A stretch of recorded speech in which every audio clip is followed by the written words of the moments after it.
अस्सलाम वालेकुम स्टूडेंट्स, उम्मीद करता हूँ आप खैरियत से होंगे।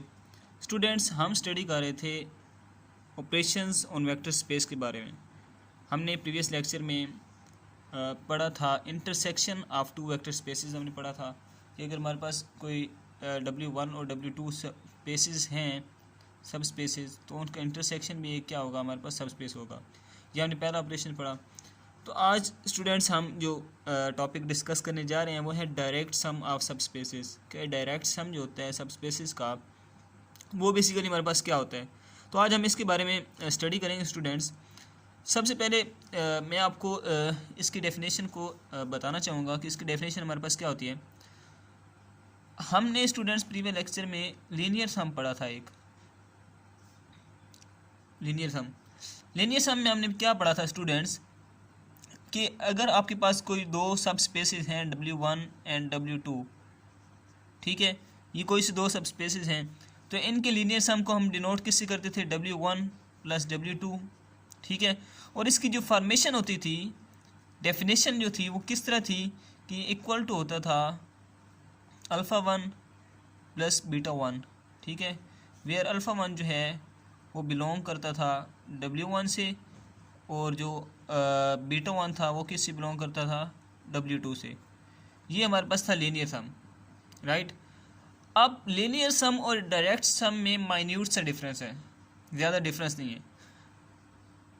वो डिफरेंस क्या है, वो डिफरेंस ये है कि हमारे पास सेम दो सब स्पेसेस होंगे W1 एंड W2, ठीक है। कोई सी दो स्पेसेस हमने लेट करी W1 W2।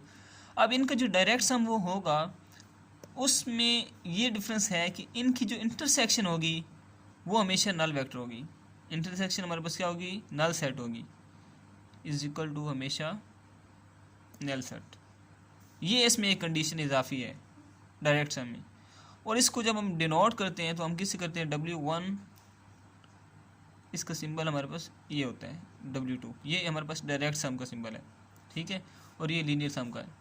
फॉर्मेशन इसकी भी सेम है, यही सेम चीज़ है। इसमें भी ये होता है alpha 1 plus beta 1, alpha 1 W1 से और बीटा 1 W2 से बिलोंग करता है।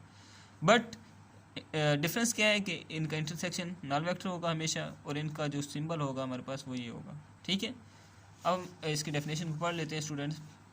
लेट W1 एंड W2 हमारे पास क्या है, सब स्पेसेस हैं वेक्टर स्पेस की। If intersection of W1 and W2 is equal to null vector, then W1 plus W2 is called the direct sum of W1 and W2 and is denoted as W1 plus W2, right। और इसकी formation हमारे पास definition जो है वो हमारे पास वही है कि alpha 1 plus beta 1, alpha 1 belong to W1 and beta 1 belong to W2, right.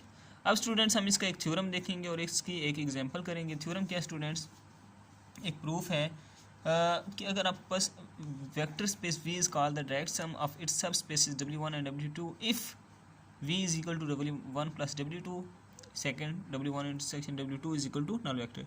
क्या कह रहा है कि कोई वेक्टर स्पेस V जो है वो अपनी सब स्पेसेस W1 एंड W2 का डायरेक्ट सम होगी उस वक्त जब वो इन कंडीशंस को होल्ड करेगी कि V इज इक्वल टू होगा W1 प्लस W2, कि ये जो वेक्टर है ये इन दोनों सब स्पेसिस का सम की इक्वल होगा। सेकंड, इन दोनों सब स्पेसिस का जो इंटरसेक्शन होगा वो क्या होगा, हमेशा नल वेक्टर होगा। ये हमने प्रूव करना है। या फिर इस कंडीशन, इस थ्योरम की कंडीशन इस तरह भी कुछ आ सकती है कि V is equal to W1 plus W2, कि V क्या होगा, डायरेक्ट सम होगा। ये डायरेक्ट सम का हमारे पास है, डेफिनेशन है, ठीक है। V क्या होगा, डायरेक्ट सम होगा इफ़ एंड ओनली इफ़, अगर ये कंडीशन और ये कंडीशन होल्ड करे, राइट। तो स्टूडेंट्स हम प्रूफ की तरफ चलते हैं। प्रूफ में हमारे पास क्या है, तो सबसे पहले हम लेट करेंगे कि V जो है वो इस इक्वल टू है, हम फर्स्ट कंडीशन को लेके चलेंगे, सेकंड प्रूफ कर देंगे, फिर सेकंड को लेके चलेंगे, फर्स्ट प्रूफ कर देंगे, ठीक है, क्योंकि इफ़ एंड ओनली इफ़ की कंडीशन आ गई है, राइट। यहाँ पे भी इफ़ एंड ओनली इफ़ लिख लें। अच्छा, पहले हम लेट करते हैं इसको, देन बाय डेफिनेशन हमारे पास डेफिनेशन क्या कहती है कि V इज इक्वल टू होता है W1 W2 के सम की इक्वल होता है, क्योंकि हमने डेफिनेशन में पढ़ा है कि W1 प्लस W2 जो है इसको हम डायरेक्ट सम कहेंगे, ठीक है। तो हमने कह दिया कि वेक्टर स्पेस जो है वो डेफिनेशन के अकॉर्डिंग W1 प्लस W2 है। लेट, अब हमने लेट कर लिया स्टूडेंट्स हमने इस कंडीशन को लेके चलना था, ये दो प्रूफ करी थी। ये कंडीशन तो अकॉर्डिंग टू डेफिनेशन हमने बता दी कि वी जो होता है वेक्टर स्पेस वो इज इक्वल टू होता है सम ऑफ टू सब स्पेसिस, राइट। अब जो हमने प्रूफ करना है वो ये चीज़ है कि जो W1 इंटरसेक्शन W2 है वो नल वेक्टर होता है। ये चीज़ हमने अब प्रूफ करनी है, ठीक है। इसको प्रूफ करने के लिए स्टूडेंट्स हम क्या करते हैं, कंट्रेरी लेट कर लेते हैं कि ये इनका इंटरसेक्शन जो है वो नल वेक्टर नहीं है, ज़ीरो की इक्वल नहीं है, नॉट इक्वल टू ज़ीरो है। ये हमने कंट्रेरी बेस पे सपोज कर लिया, राइट। बाज़ का जब हमने थ्योरम का प्रूफ करना होता है तो अक्सर हम क्या करते हैं, कंट्रेरी बेस पे सपोज करते हैं, फिर एंड पे कंट्राडिक्शन ला के हम बता देते हैं कि जो हमने सपोजिशन की थी वो रॉन्ग थी, बट इस तरह से हम उसको प्रूफ कर देते हैं, ठीक है। तो हमने कंट्रेरी बेस पे सपोज किया कि इंटरसेक्शन ज़ीरो की इक्वल नहीं है। अगर ये ज़ीरो की इक्वल नहीं है मीन इसके अंदर कोई ना कोई एलिमेंट होगा। फिर देखने ये अगर ज़ीरो की इक्वल नहीं है, नल वेक्टर नहीं है, मीन इनके अंदर इंटरसेक्शन में कोई ना कोई एलिमेंट होगा। तो हम कहते हैं वो एलिमेंट अल्फ़ा है, अल्फ़ा बिलोंग करता है W1 इंटरसेक्शन W2 से। अब ये जो अल्फ़ा है इसकी हम फॉर्मेशन कुछ इस तरह से बनाएंगे जिस तरह हमारे पास डेफिनेशन में बनी हुई थी अल्फ़ा 1 प्लस बीटा 1। क्या था, अल्फ़ा 1 इससे बिलोंग कर रहा था, ठीक है, और बीटा 1 इससे बिलोंग कर रहा था। इसी तरह हम अल्फ़ा की फॉर्मेशन बना लेते हैं कि अल्फ़ा प्लस ज़ीरो, ठीक है। इससे हमें क्या शो होगा कि जो अल्फ़ा है वो बिलोंग करता है W1 से और ज़ीरो बिलोंग करता है W2 से। देखें ना, अल्फ़ा को हम लिख सकते हैं ना अल्फ़ा प्लस ज़ीरो, कोई फ़र्क नहीं पड़ता। इधर से क्या होगा कि अल्फ़ा जो है वो W1 से बिलोंग कर रहा है और ज़ीरो किससे बिलोंग कर रहा है, W2 से। सेम अल्फ़ा को हम इस तरह भी लिख सकते हैं कि ज़ीरो प्लस अल्फ़ा, फिर भी अल्फ़ा ही आता है। अब इधर क्या होगा, ज़ीरो बिलोंग कर रहा है W1 से और अल्फ़ा बिलोंग कर रहा है W2 से। स्टूडेंट्स इधर हमारे पास कंट्राडिक्शन आ गई। This contradicts that V is equal to W1 plus W2 की डायरेक्ट सम है।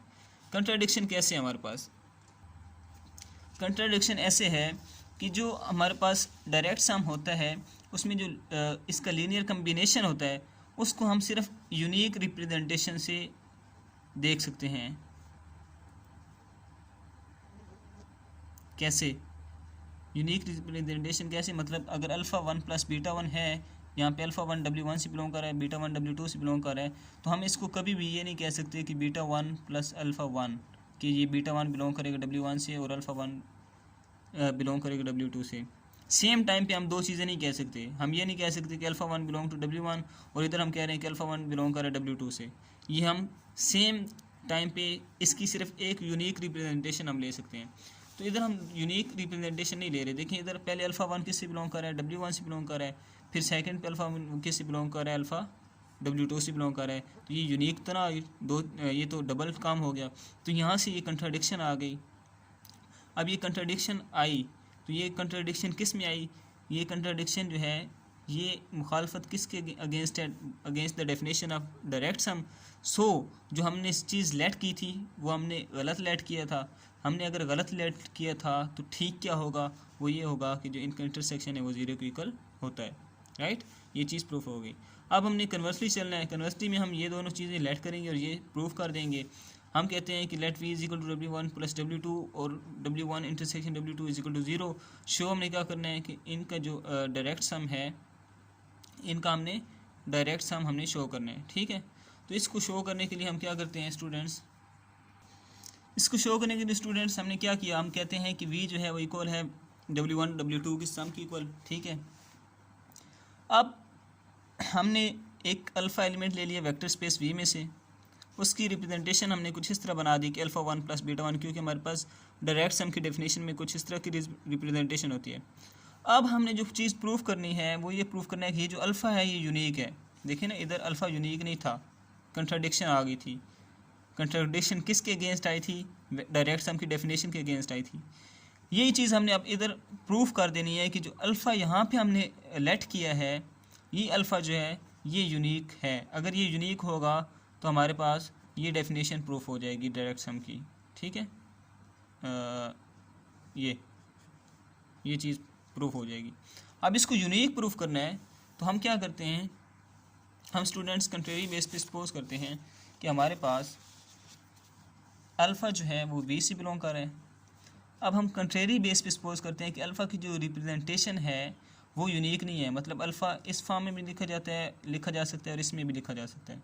यूनिक तो ये होती है ना, सिर्फ ये हम लेते, लेकिन अब हम ये भी ले रहे हैं, यूनिक नहीं ले रहे, ये हम कंट्रेरी सपोज कर रहे हैं, ठीक है, जैसे हमने प्रीवियस कंडीशन में प्रूव किया था।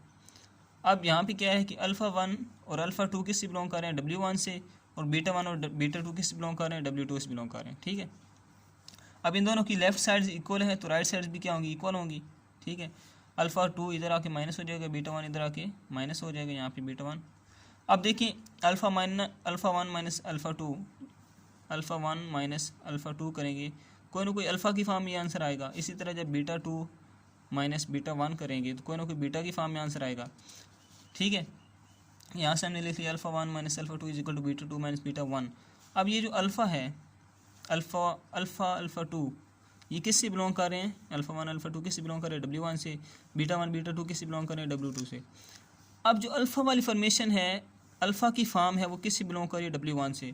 मीन ये चीज़ है, ये वाली चीज़ ये किससे बिलोंग कर जाएगी, W1 से, ठीक है। और जो बीटा वाली फॉर्म है वो किस में बिलोंग कर रही है, W2 में फॉर्म कर रही है, ठीक है। अब अगर ये दोनों आपस में इक्वल हैं, ये दोनों एलिमेंट्स आपस में इक्वल हैं, मतलब ये देखें ये बिलोंग कर रहा है W1 से, ये बिलोंग कर रहा है W2 से, और ये दोनों आपस में इक्वल आ गए, मीन ये दोनों सेम है, ये दोनों सेम। देखना हम कहते हैं ना 2 इज इक्वल टू 2, तो ये सेम होते हैं, ज़ाहिर सी बात है। ये आपस में इक्वल है, मीन ये दोनों आपस में सेम है तो मीन ये W1 में, ये भी W1 में बिलोंग करेगा और ये W2 में बिलोंग करेगा, मीन ये दोनों बिलोंग कर जाएंगे W1 इंटरसेक्शन W2 में, राइट।